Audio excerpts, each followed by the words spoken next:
नमस्कार बच्चों उम्मीद है आप अपने स्थान पर स्वस्थ और सुरक्षित होंगे। बच्चों आज हम कक्षा 6 का अध्याय 10 करने जा रहे हैं और इस अध्याय का नाम है साम्राज्य और नए राज्य। आप देख रहे होंगे या सोच रहे होंगे कि ये साम्राज्य और राज्य में फ़र्क क्या है। बच्चों जब एक राजा बहुत से दूसरे राजाओं को जीत लेता है और अपने राज्य में शामिल कर लेता है तो उसका जो राज्य है वो साम्राज्य बन जाता है और वो राजा से सम्राट बन जाता है। तो यही अंतर है राज्य और साम्राज्य में। और इसीलिए हम इस अध्याय में जो इस काल के कुछ साम्राज्य उभर कर सामने आए और साथ में जो कुछ अन्य राज्य थे उनके बारे में पढ़ेंगे। हम उत्तरी भारत और दक्षिण भारत के जो साम्राज्य और जो राज्य थे उनके बारे में हम यहाँ पर चर्चा करेंगे। अगर हम उत्तरी भारत के राज्यों की बात करें तो यहाँ पर क्या था, मौर्य राज्य के पतन के बाद यहाँ पर कई छोटे छोटे राज्यों का कुछ समय तक शासन रहा, लेकिन बाद में यहाँ पर एक बहुत बड़ा साम्राज्य उभर कर सामने आया जिसका नाम था गुप्त वंश। और उस गुप्त वंश का एक बहुत ही शक्तिशाली राजा था जिसका नाम था समुद्रगुप्त। और समुद्रगुप्त जो था उसने अपने राज्य को एक साम्राज्य में बदल दिया और बहुत से क्षेत्रों को जीतकर अपने साम्राज्य में शामिल कर लिया। अब आप सोच रहे होंगे कि हमें कैसे पता चलता है कि ये जो समुद्रगुप्त है उसने ऐसा कैसे किया, हमें कहाँ से पता चलेगा। वास्तव में क्या है कि हमें समुद्रगुप्त से संबंधित एक प्रशस्ति मिली है। आप सोच रहे होंगे ये प्रशस्ति क्या होती है।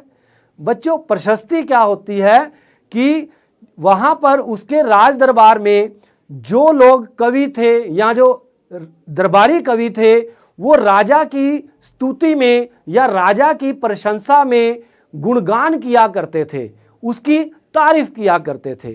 और कई बार क्या होता था, ये जो स्तुतियां थी, ये जो गुणगान था, सिर्फ वहाँ दरबार में ही नहीं सुनाया जाता था बल्कि उनको किसी स्तंभ या किसी शिला पर भी उत्कीर्ण किया जाता था ताकि सारे लोग उसको पढ़ सकें और जो राजा की महिमा है उसको समझ सकें।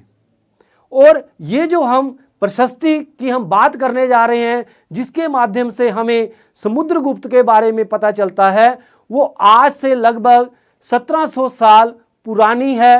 और वो हमें यहाँ पर इलाहाबाद का एक स्तंभ है उस पर हमें खुदी हुई मिली है। और बच्चों ये जो इस काल के जो राजा थे या सम्राट थे उनके बारे में एक चीज और बताना बहुत जरूरी है कि ये लोग सिर्फ युद्ध ही नहीं लड़ते थे, शासन व्यवस्था नहीं देखते थे, इसके साथ साथ वो विभिन्न गतिविधियों से भी जुड़े हुए थे। उदाहरण के लिए यहाँ पर अगर हम बात करें जो समुद्रगुप्त है वो कई बार हमें अपने सिक्कों पर वीणा बजाते हुए दिखाया गया है। वीणा यानी एक प्रकार से वो वाद्य यंत्र बजा रहा है। और उसी प्रकार हम बाद में उसके आने वाले एक और हम राजा की बात करेंगे, हर्षवर्धन की। हर्षवर्धन एक बहुत कुशल विजेता भी था, उसके साथ साथ वो एक साहित्यकार भी था। उसने बहुत सी रचनाओं का निर्माण किया, अर्थात उसने बहुत सी रचनाओं को भी लिखा। अब ये जो समुद्रगुप्त की प्रशस्ति है वो उसके दरबारी कवि हरिसेन ने लिखी थी। उस प्रशस्ति में हरिसेन क्या कहता है, आइए इसको हम पढ़ें। कवि ने इसमें राजा की एक योद्धा, युद्धों को जीतने वाले राजा, विद्वान तथा एक उत्कृष्ट कवि के रूप में भरपूर प्रशंसा की है। यहाँ तक कि उसे ईश्वर के बराबर बताया गया है। प्रशस्ति में लंबे लंबे वाक्य दिए गए हैं। यहाँ वैसे ही एक वाक्य का अंश दिया गया है। योद्धा समुद्रगुप्त जिनका शरीर युद्ध मैदान में कुठारों, कुल्हाड़ियों, तीरों, भालों बर्छों, तलवारों, लोहे की गदाओं, नुकीले तीरों तथा अन्य सैकड़ों हथियारों से लगे घावों के दाग से भरे होने के कारण अत्यंत सुंदर दिखता है। और बच्चों, हरिसेन अपनी इस प्रशस्ति में और भी बहुत कुछ बताता है। वो बताता है कि जो समुद्रगुप्त था उसने किस प्रकार बहुत से राजाओं को अलग अलग दिशाओं में जाकर के हराया, और इसका वर्णन यहाँ पर एक मानचित्र दिया गया है और वहाँ पर कुछ रंग दिए गए हैं, और उन रंगों के आधार पर और मानचित्र के आधार पर हम ये देखेंगे कि समुद्रगुप्त ने किन किन राजाओं को हराया, किन किन राजाओं को हराने के बाद उनका राज्य वापस कर दिया। बच्चों, इस गुप्त साम्राज्य में समुद्रगुप्त के काल में कुछ क्षेत्र बड़े प्रसिद्ध थे। कह सकते हैं जो प्रयाग, जिसको आजकल इलाहाबाद कहा जाता है, आप मानचित्र में देख रहे हैं, उसी प्रकार जो पाटलिपुत्र जो आज का पटना है, और उसी प्रकार उज्जैन, ये जो क्षेत्र थे, ये जो केंद्र थे गुप्त साम्राज्य के महत्वपूर्ण केंद्रों में आते थे। अभी हमने बात की थी कि कुछ आर्यावर्त के राज्य और कुछ दक्षिणापथ के राज्य, उन दोनों में अंतर क्या था। इन दोनों को ही समुद्रगुप्त ने जीता था, लेकिन आर्यावर्त के जो 9 शासक थे के उनको जीत करके अपने राज्य में शामिल कर लिया था, जबकि जो दक्षिणापथ के 12 शासक थे उनको जीतने के बाद उनके राज्य वापस लौटा दिए थे। और कुछ प्रशस्तियां ऐसी भी हैं जो इन राजाओं के पूर्वजों के बारे में बताती हैं, अर्थात जो राजाओं की वंशावलियां थी उनके बारे में भी हमें बोध कराती हैं। हमें यह पता चलता है कि कौन किसका बेटा था, उसके बाद कौन राजा बना, और उसके बाद फिर कौन राजा बना। एक प्रकार से पूरी की पूरी राजाओं की जो वंशावलियां थी वो भी प्रशस्तियों में बताई गई हैं। यह प्रशस्ति भी समुद्रगुप्त के पर पितामह यानी कि परदादा, दादा, पिता और माता के बारे में बताती है। उनकी मां कुमार देवी लिच्छवी गण की थी और पिता चंद्रगुप्त गुप्त वंश के पहले शासक थे, जिन्होंने महाराज अधिराज जैसी बड़ी उपाधि धारण की। समुद्रगुप्त ने भी यह उपाधि धारण की। उनके दादा और परदादा का महाराजा के रूप में ही उल्लेख है। इससे यह आभास मिलता है कि धीरे धीरे इस वंश का महत्व बढ़ता गया। समुद्रगुप्त के बारे में हमें उनके बाद के शासकों जैसे उनके बेटे चंद्रगुप्त द्वितीय की वंशावली से भी जानकारी मिलती है। उनके बारे में अभिलेखों तथा सिक्कों से पता चलता है। उन्होंने पश्चिमी भारत में सैन्य अभियान में अंतिम शक शासक को हराया। बाद में ऐसा विश्वास किया जाने लगा कि उनका दरबार विद्वानों से भरा था। कवि कालिदास और खगोल शास्त्री आर्यभट्ट उनके दरबार में थे। इसी प्रकार गुप्त साम्राज्य के बाद उत्तर भारत में हर्षवर्धन का साम्राज्य काफी दूर दूर तक फैला। हर्षवर्धन के बारे में जानकारी हमें उसका जो दरबारी कवि बाणभट्ट है और उसने जो रचना लिखी हर्षचरित, उससे हमें बहुत ज़्यादा जानकारी प्राप्त होती है। और इसी प्रकार हर्षवर्धन के काल में एक चीनी यात्री हयून सांग भारत में आया, वो भी हर्षवर्धन के बारे में बहुत सी जानकारी देता है। अभी हमने पढ़ा कि हर्षवर्धन का साम्राज्य भी धीरे धीरे बढ़ रहा था।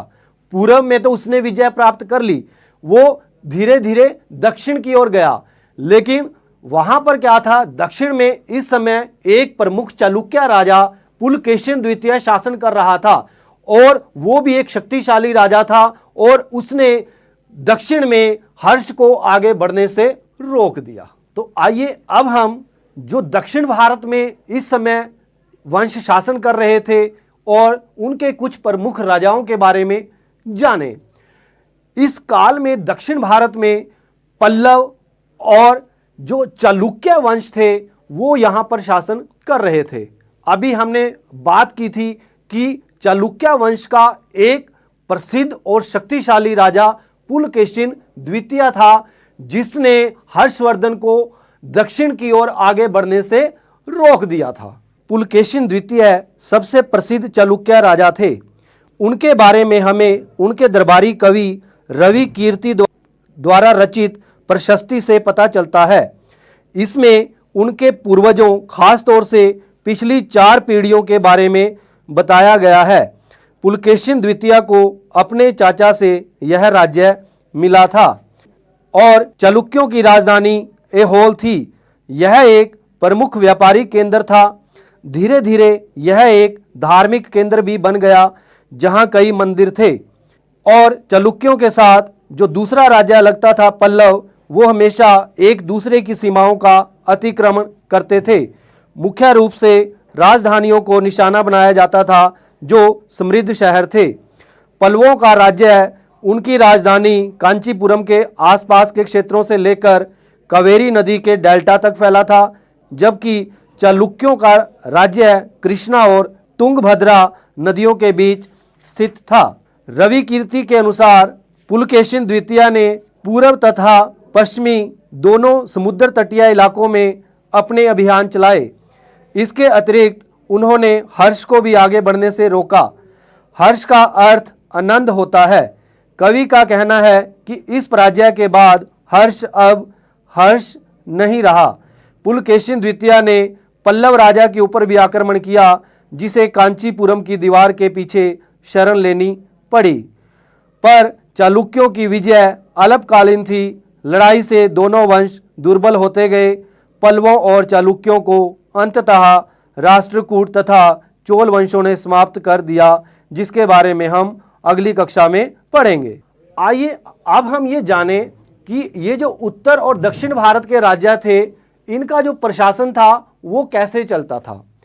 अगर देखा जाए तो अभी भी जो भूमि कर था वो एक प्रकार से अभी भी इन राजाओं की आय का प्रमुख स्रोत था। आइए इन राज्यों के प्रशासन के बारे में और जानें। प्रशासन की प्राथमिक इकाई गांव होते थे, लेकिन धीरे धीरे कई नए बदलाव आए।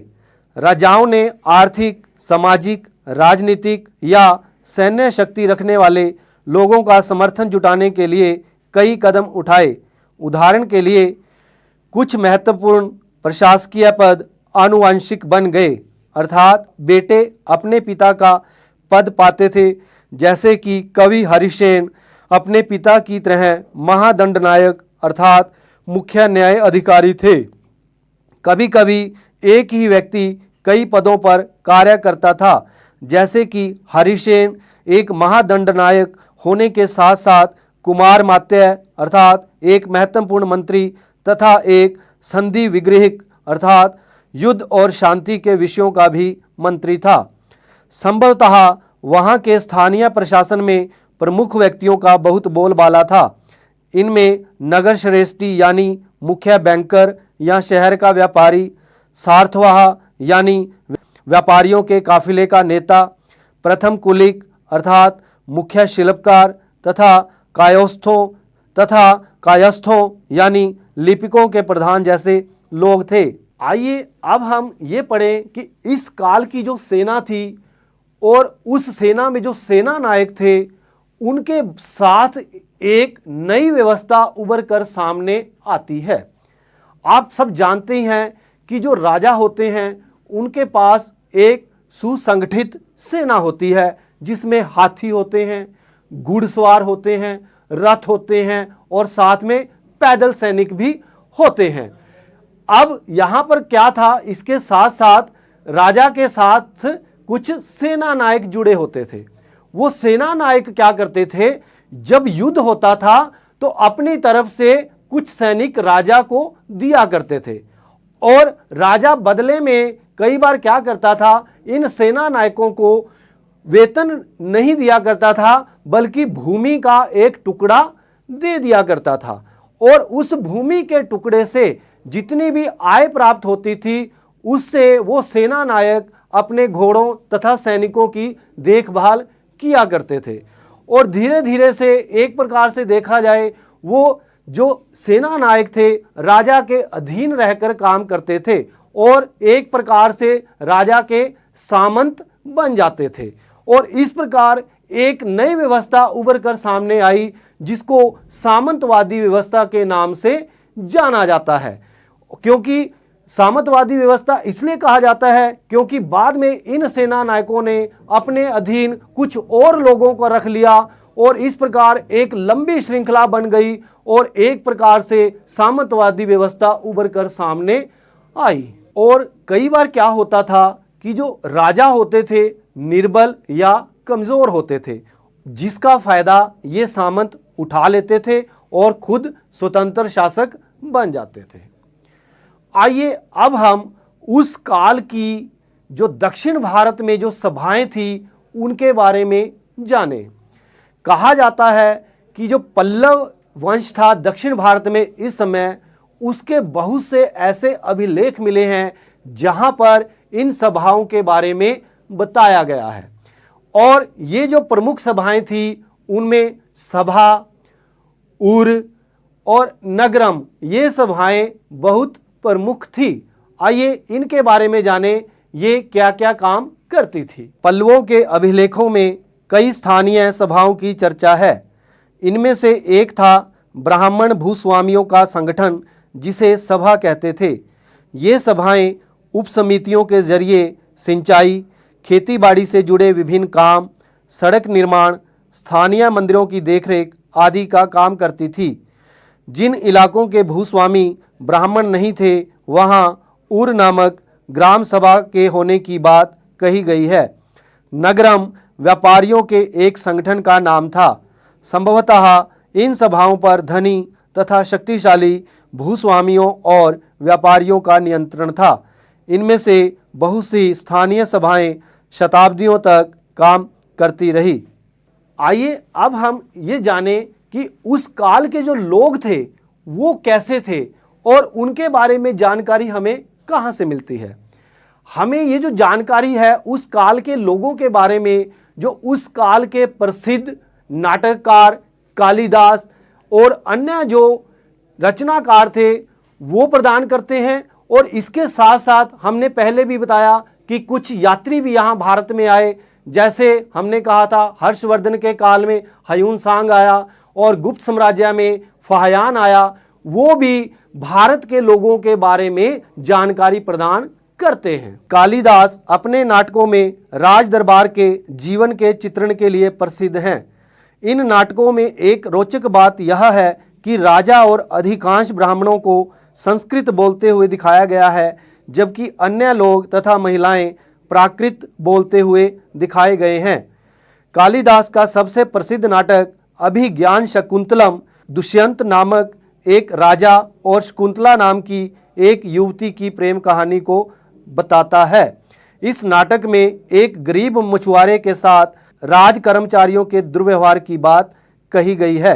चीनी तीर्थयात्री फाहियान का ध्यान उन लोगों की दुर्गति पर भी गया जिन्हें ऊंचे और शक्तिशाली लोग अछूत मानते थे। इन्हें शहरों के बाहर रहना पड़ता था।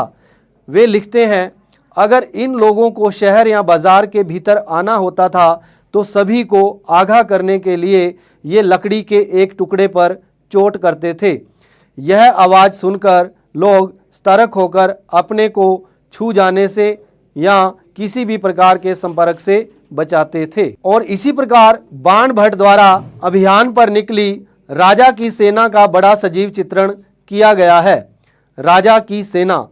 राजा बड़ी मात्रा में साजो सामान लेकर यात्रा करते थे। इनमें हथियारों के अतिरिक्त रोज़मर्रा के उपयोग में आने वाली चीज़ें जैसे बर्तन, असबाब जिसमें सोने के पायदान भी शामिल थे, खाने पीने का सामान जैसे बकरी, हिरण, खरगोश, सब्जियां, मसाले, विभिन्न प्रकार की चीज़ें शामिल होती थी। ये सारी चीज़ें ठेले गाड़ियों पर या ऊँटों तथा हाथियों जैसे सामान ढोने वाले जानवरों की पीठ पर लादकर ले जाई जाती थी। इस विशाल सेना के साथ साथ संगीतकार नगाड़े, बिगुल तथा तुरही बजाते हुए चलते रहते थे। रास्ते में पड़ने वाले गांव वालों को उनका सत्कार करना पड़ता था। वे दही, गुड़ तथा फूलों का उपहार लाते थे तथा जानवरों को चारा भी देते थे। वे राजा से भी मिलना चाहते थे ताकि अपनी शिकायत या कोई अनुरोध उनके सामने रख सकें। भारत के साथ साथ इस काल में अन्यत्र क्या हो रहा था, दूसरी जगहों पर क्या हो रहा था, आइए उसके बारे में थोड़ा सा जानें।